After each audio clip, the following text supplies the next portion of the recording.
Hello students, this is your history lesson. Today we are going to read chapter 13, A New Power Emerges, Europeans in South Asia. From Understanding History, Book 2 for Class 7. So we start our lesson. First of all, have a look on glossary. Vacuum, a space with nothing at all in it. Allies, a state formally cooperating with another for a military or other purpose. Ransacked, go through a place, stealing things and causing damage. Alliance, a union or association formed for mutual benefit, especially between countries or organizations. Combat, fighting between armed forces. Provoke, stimulate, or give rise to a reaction or emotion, typically a strong or unwelcome one, in someone. Resistance, the refusal to accept or comply with something. The ability not to be affected by something, especially adversely.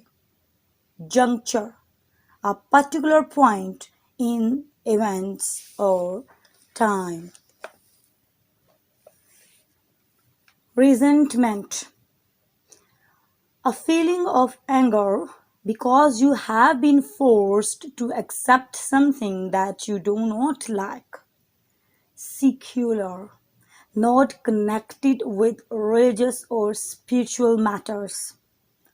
Conferred, grant a title, degree, benefit, or right. Imperialist, a government is imperialist if it places the importance of its own strength and size over the rights and happiness of the world's people. Anguish, severe mental or physical pain or suffering. Sagacity, the quality of having or showing understanding and the ability to make good judgments. Retaliate, make an attack in return for a similar attack. Reinstate, restore someone or something to their former position or state. Valiantly, with courage or determination in the wake of following someone or something. In the wake of following someone or something, especially as a consequence.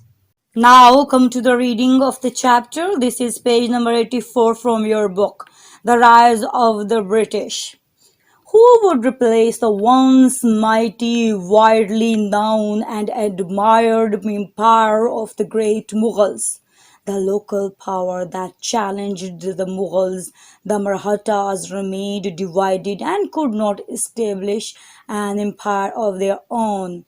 The vacuum was filled by a people who had come thousands of miles from across the oceans. Vacuum here, a space with nothing at all in it. Arriving as traders by ship, the British soon established their trading posts or factories at Madras, Bombay, and Kolkata. However, they had to compete with the other European powers such as the Dutch and the French of sole possession of India's wealth. The governor of the French possessions in India, Dupleix, was sharp enough to realize that the weak successors of the Mughals and their independent allies could be bought with the superior firearms of the Europeans to extend their rule. Your allies, a state formally cooperating with another for a military or other purpose. Thus, Dupleix diplomacy played one ruler off against the other to the advantage of the French, who gained territory and made the local princes puppets in their hands. Following the examples of Dupleix, the British governor Robert Clive was able to overthrow the French from the Carnatic. Clive then employed the same plan of action to gain the rich province of Bengal. In 1756, the new ruler of Bengal, Siraj-ud-Dowlah, attacked the British at Kolkata, which also led to the infamous incident of the Black Hole of Kolkata. Robert Clive recovered Kolkata with the help of the British fleet, and in 1757, conspiring with Mir Jafar, he defeated and killed Siraj-ud-Dowlah. This was the Battle of Plassey, a brief but successful encounter for the British in which they lost only 22 men. Students, here Plassey is a village on the east bank of Bhagirathi River, and Arcot is a town in east central Madras state, India. So, students, the Mughal Empire was in serious decline by the end of the 18th century. What eventually pushed it into final decline was the ambition of the British.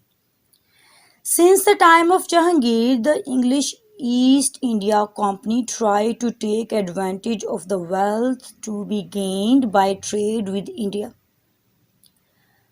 The EIC was a private trading company, but behind it was the government of what was possibly the most powerful country in the world.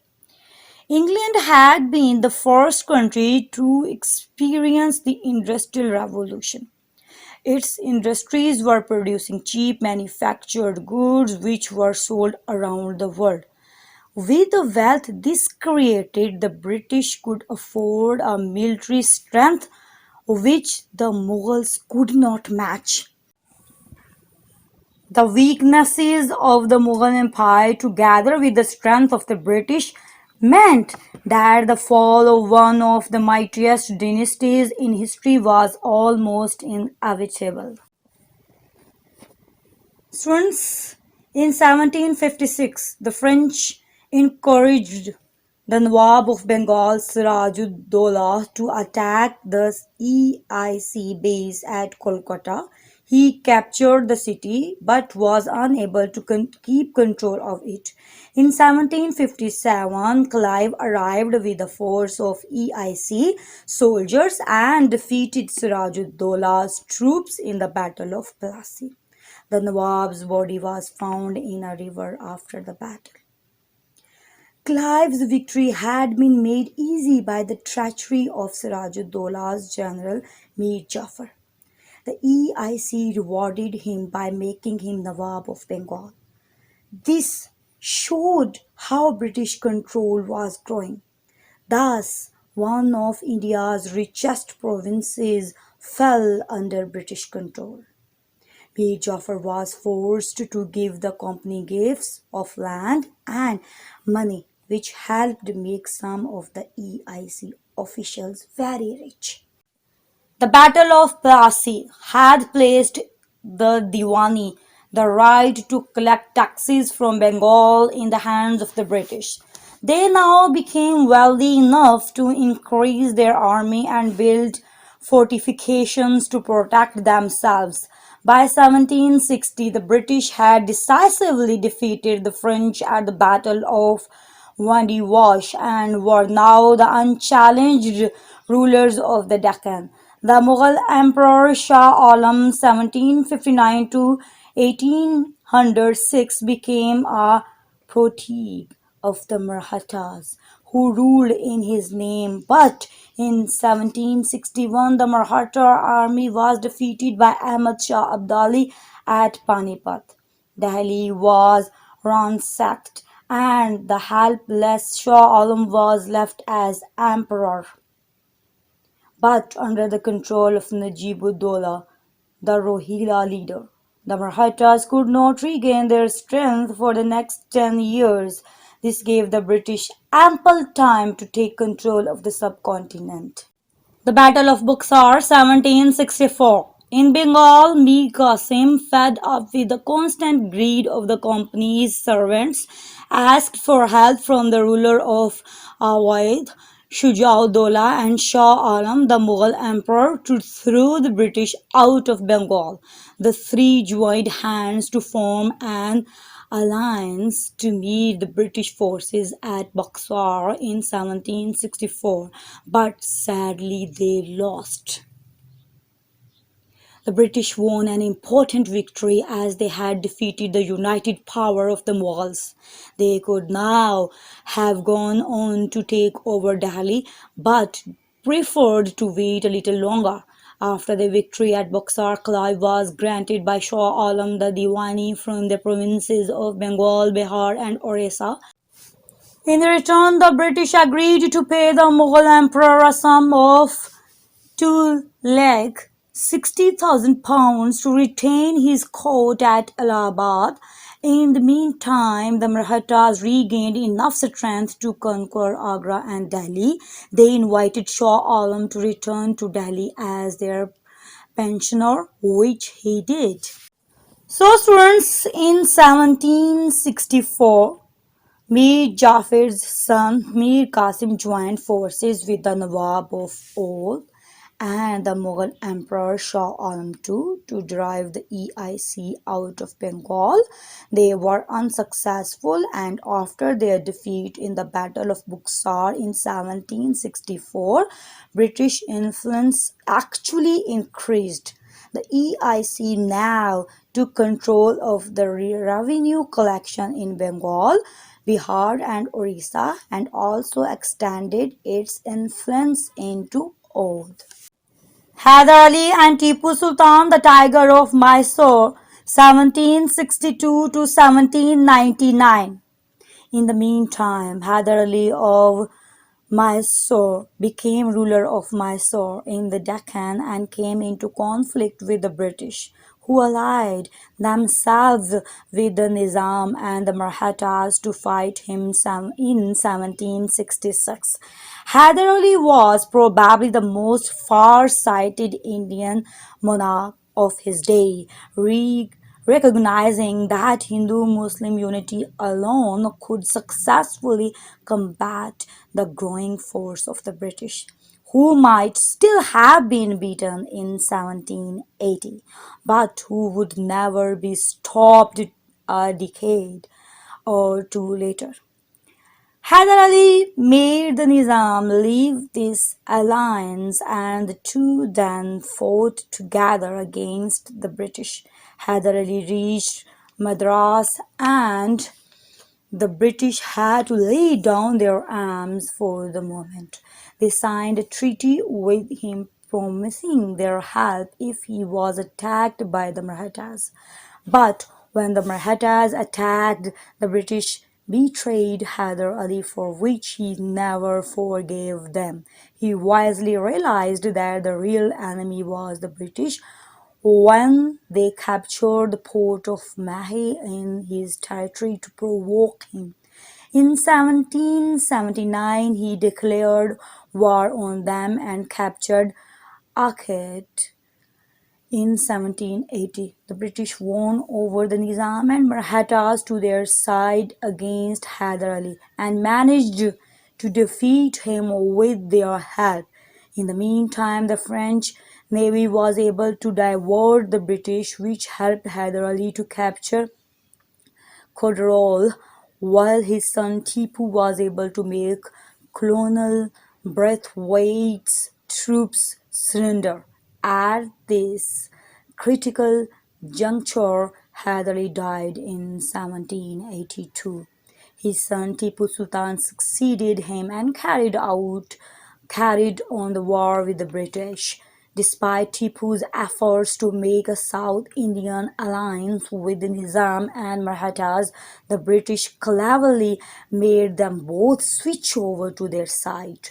In 1789, this triple alliance attacked Tipu Sultan, who fought bravely and skillfully.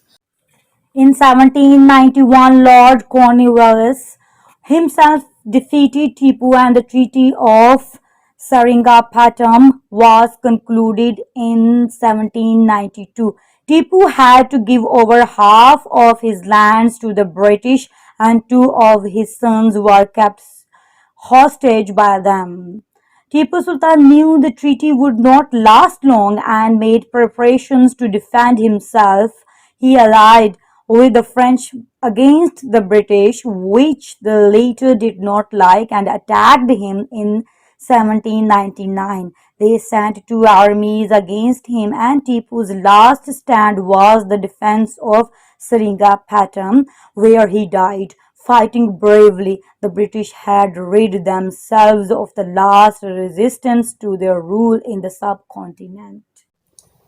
Students, Tipu Sultan was the Sultan of Mysore and a fierce and courageous opponent of the British East India Company.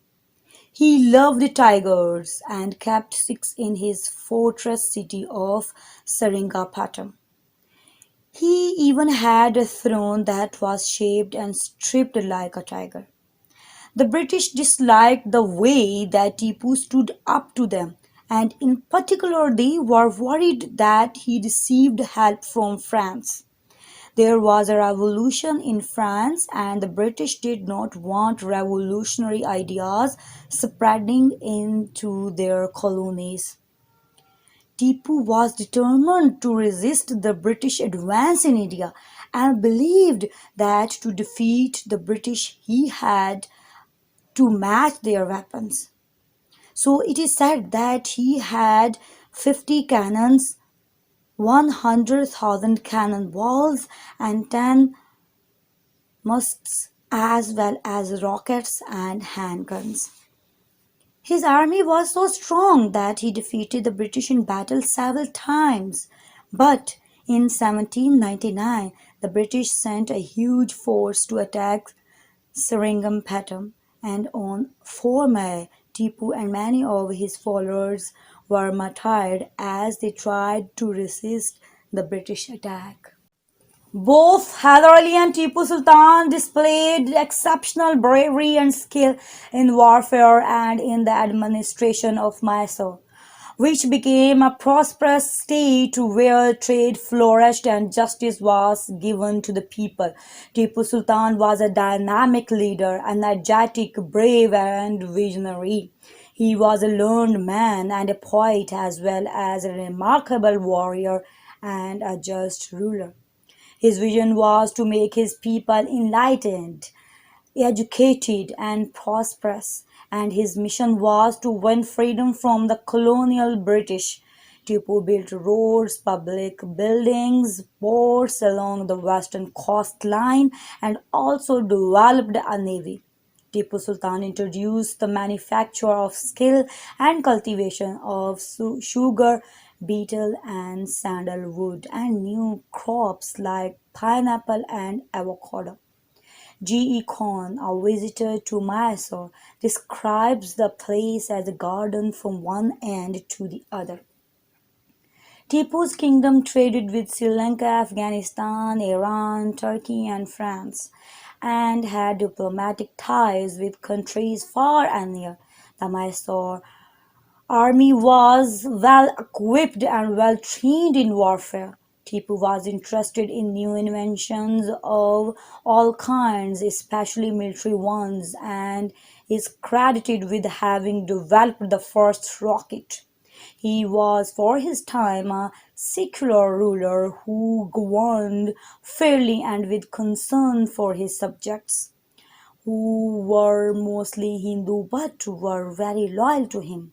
The treasurer, the treasurer of his kingdom was Krishna Rao, and many other Hindus held important state positions. Hyder Ali and Tipu Sultan were the foremost to take a stand against British rule in India. With the fall of Seringapatam and Tipu's heroic death, the British gained complete control of India. Consolidation of British rule. The British Governor General during this period was the Marquess Wellesley, 1798 to 1805, a strong willed and clever imperialist. He firmly believed that no greater blessing could be conferred on the native inhabitants of India than the extension of British authority, influence, and power. His first successful target was Tipu Sultan. He then forced the Nawab of Awadh to hand over 30,000 square miles of land between the rivers Ganges and Yamuna, the lower Doab, which put Wellesley in a strong position to deal with the Marathas. In 1803, the British General Lord Lake took over Delhi after effectively putting down the Maratha leader Scindia. The Mughal Emperor Shah Alam was confined to the Red Fort and the British exercised full authority in his name. Therefore, a policy of non-intervention was followed and a peace treaty signed with Ranjit Singh in 1809 recognizing the territory east of the Satluj as his dominion supreme power and authority. After 1837, with failure and defeat in two Afghan wars, Sindh was annexed in 1843, Punjab in 1849, and 3 years later Burma. In the Deccan, Wellesley's brother Arthur and his forces won major victories. The doctrine of lapse. The doctrine of lapse policy of Lord Dalhousie 1848 to 1856 annexed 8 states in 8 years. Hindu law recognized that an adopted son could succeed to the throne, but Dalhousie's policy was that if a Hindu ruler died without a natural heir, the state would be taken over by the British. The Hindu states of Sitara, Udaipur, Jhansi, and Nagpur, and the Muslim states of Awadh were taken over by the British, causing resentment and anguish among the rulers. The titles and pensions of the Peshwa's adopted heir, Nana Sahib, the Raja of Tanjore, and the Nawab of Karnataka were abolished.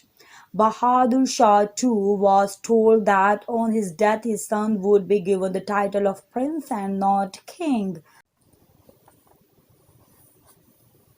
Under two governor-generals, Lord William Bentinck and Lord Dalhousie, social and administrative reforms were introduced in India. Customs like seti, thagji, and prada were discouraged. Telegraph lines and railway tracks made communications quicker and easier for the British. According to Lord Civilization, three great engines of social improvement with the sagacity and science of recent times had previously given to the Western nations. I mean railways, uniform postage, and the electric telegraph. Minute by Dalhousie in February 1856. The rapid pace of development caused unease and fear among the Indians who felt that it was aimed at their religion and customs. Reforms in the army under Lord Canning, who succeeded Lord Dalhousie as Governor General, worsened the situation and caused further discontentment. The General Service Enlistment Act required soldiers to be sent overseas, which the Brahmins believed went against their beliefs. They would lose their superior caste by crossing the seas. Finally, the introduction of greased cartridges for the newly introduced infiled rifle became the last straw. The cottages were said to be greased with the fat of the cow and the pig. The cow is holy for the Hindus and the pig unclean for the Muslims.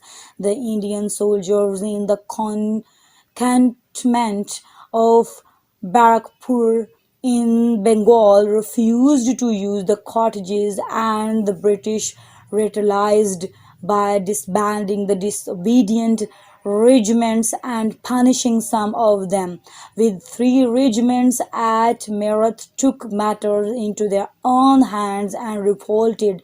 The War of Independence of 1857 had begun.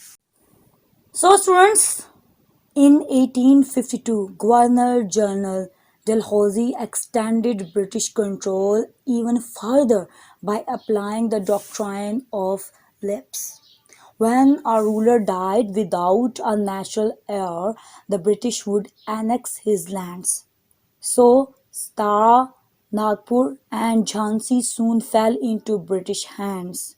Not surprisingly, this was an unpopular policy and caused much resentment, especially when it was used just as an excuse to take land.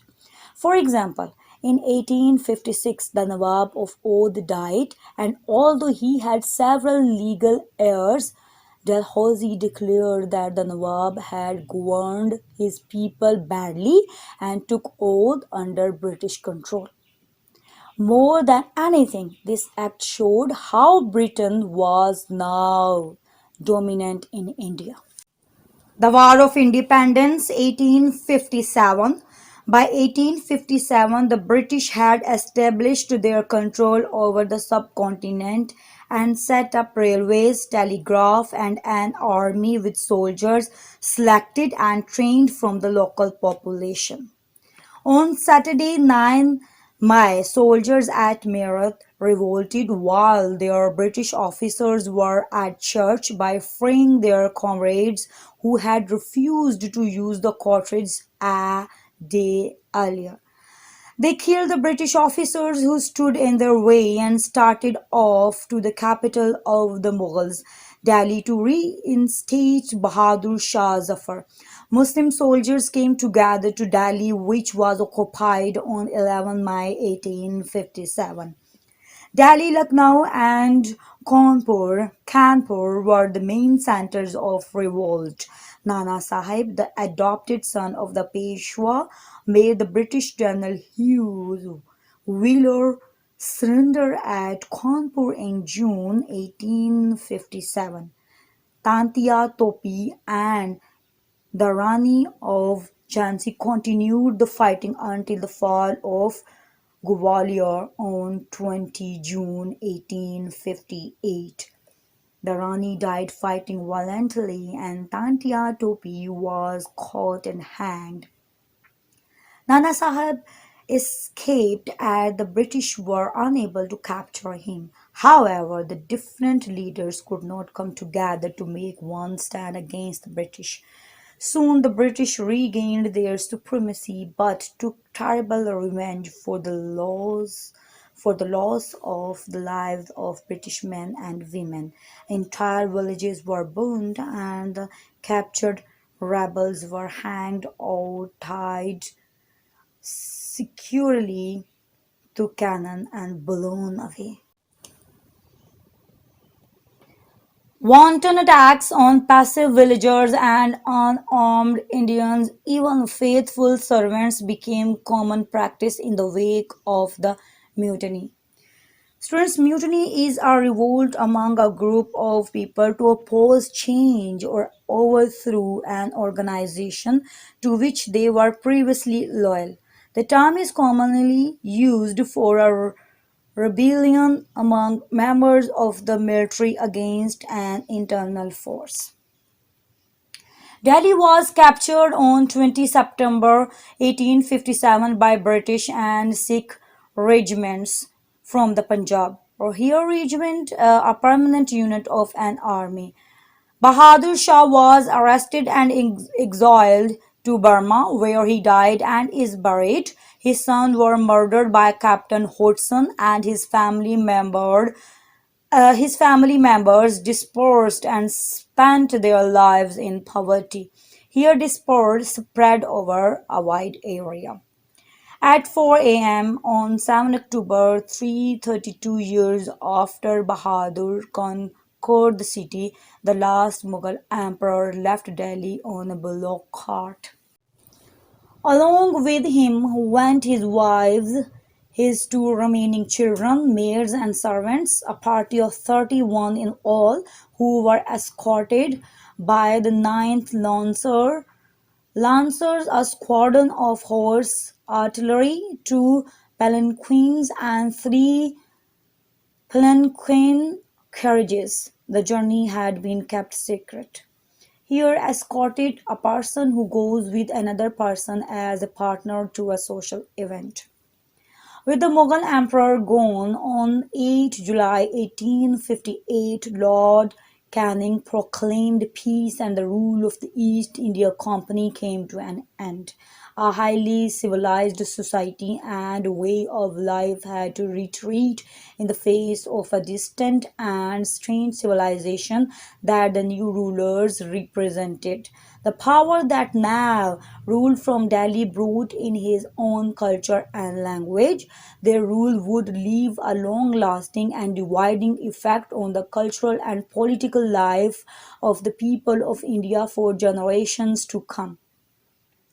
As Maulvi Muhammad Bakar's son, the poet and critic Azad wrote, the important thing is that the glory of the winners ascendant rising in power or influence, fortune gives everything of theirs, even their dress, their gait, their conversation, are radiance that makes them desirable. And people do not merely adopt them, but they are proud to adopt them. The war had far-reaching consequences. India came under the British Crown with the passing of the Government of India Act 1858. A Secretary of State of India sat in the British Parliament with full powers for the governance and use of revenues from India. The India Council would advise the Secretary of State. Lord Canning assumed the title of Viceroy, and in 1876 Queen Victoria became the Empress of India.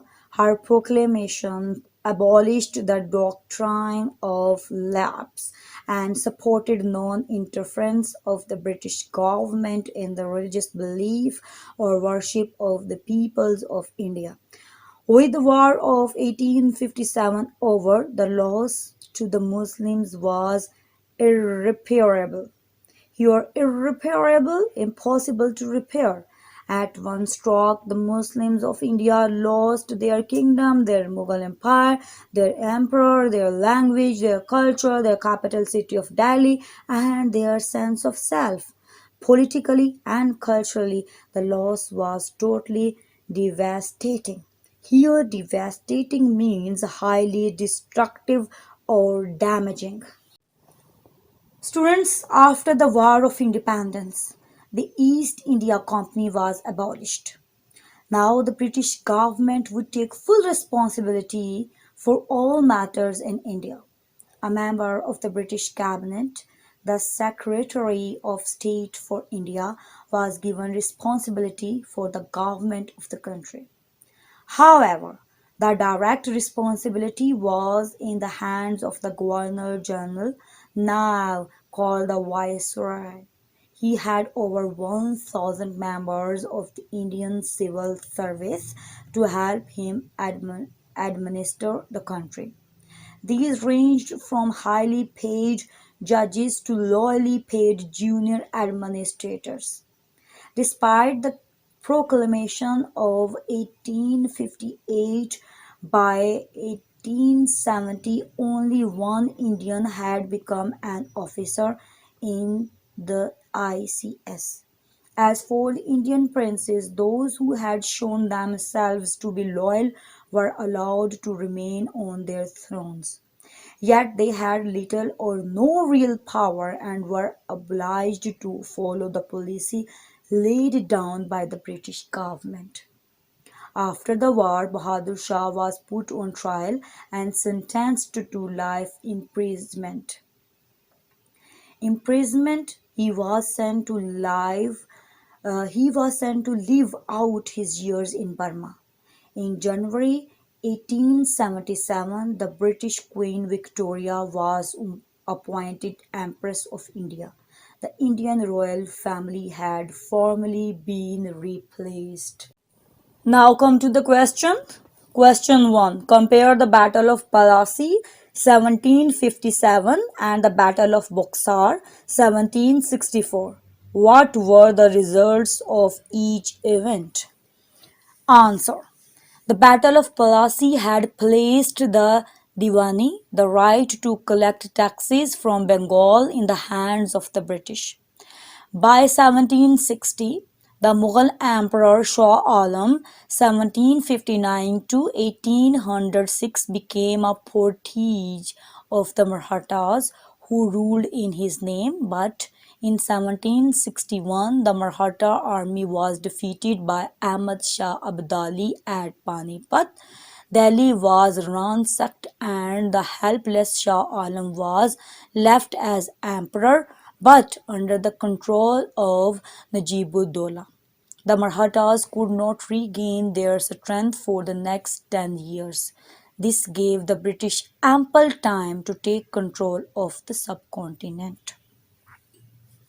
While in Bengal, Mir Qasim, fed up with the constant greed of the company's servants, asked for help from the ruler of Awadh, Shujauddaulah and Shah Alam, the Mughal emperor, to throw the British out of Bengal.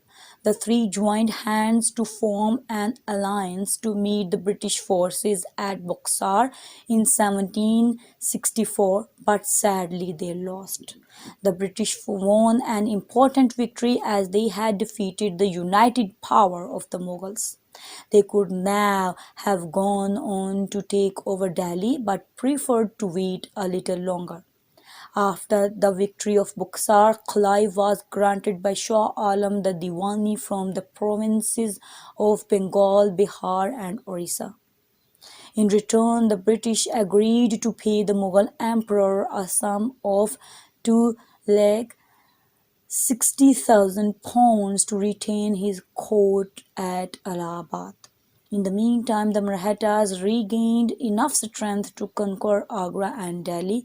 They invited Shah Alam to return to Delhi as their pensioner, which he did. Question 2. Trace the imperial expansion of British rule from 1803 to 1856. Answer. In 1803, the British General Lord Lake took over Delhi after effectively putting down the Maratha leader Sindhia.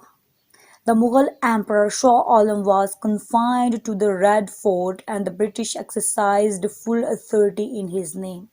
Therefore, a policy of non-intervention was followed and a peace treaty signed with Ranjit Singh in 1809, recognizing the territory east of the Satluj as his dominion.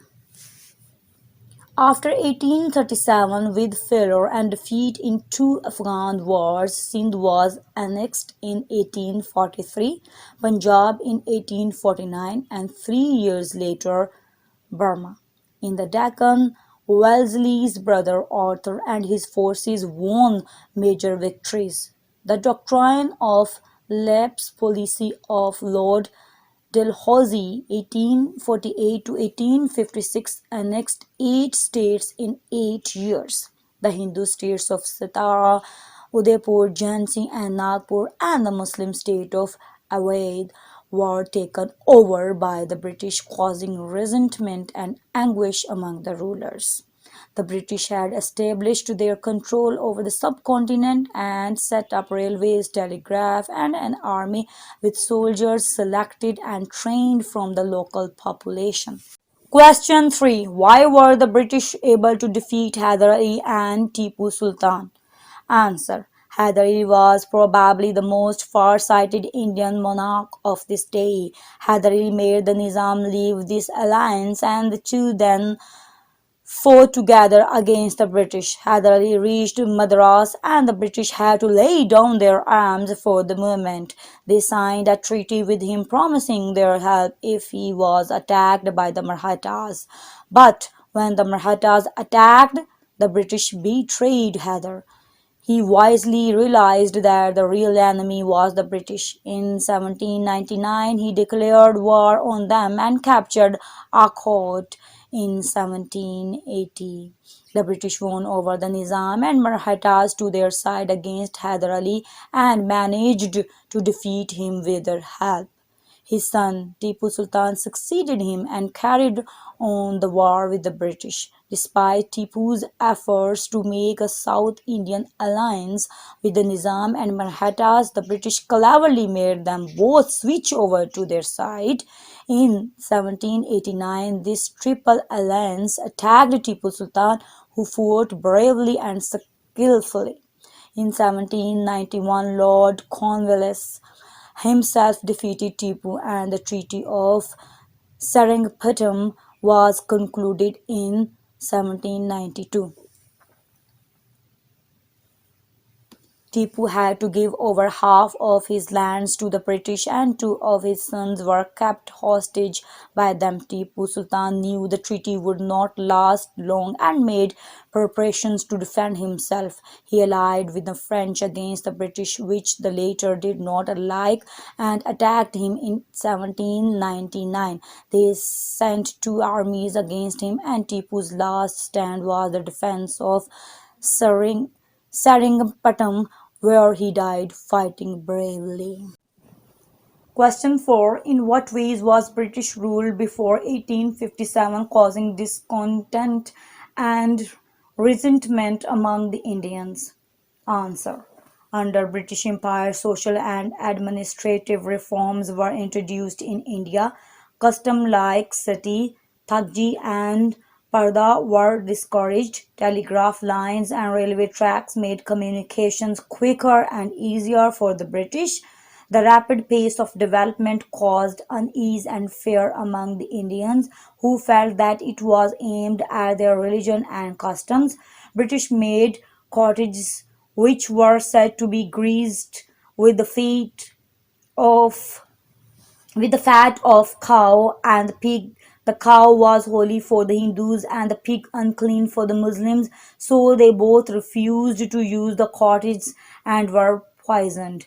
The British used utmost brutality and ruthlessness to suppress the revolt.